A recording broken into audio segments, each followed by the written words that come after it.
Aji Palembang kecam oknum mahasiswa yang coba lindungi pelaku penganiayaan Diksar UKMK Litbang UIN Raden Fatah.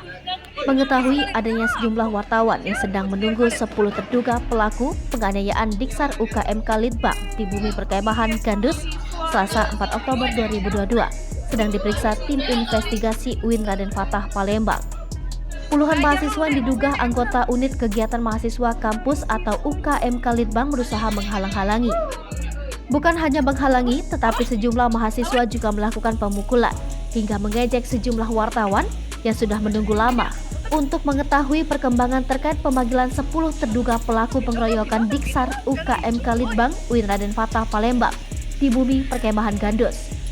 Oleh sebab itu, Aji Palembang menyatakan sikap terkait yang dilakukan oknum mahasiswa yang sudah menghalangi bahkan melindungi para pelaku.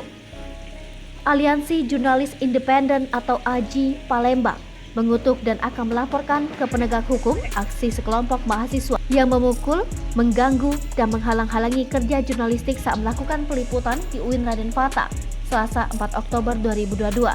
Berdasarkan laporan sementara yang diterima AJI Palembang, 6 orang jurnalis termasuk 4 diantaranya anggota AJI Palembang melakukan kerja jurnalistik untuk meliput perkembangan peristiwa perkelahian dan pengeroyokan yang melibatkan sejumlah anggota UKMK Litbang UIN Raden Fatah.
Hai pemirsa Sri Popo TV, jangan lupa komen, like, dan subscribe, serta tonton terus berita-berita terupdate lainnya ya.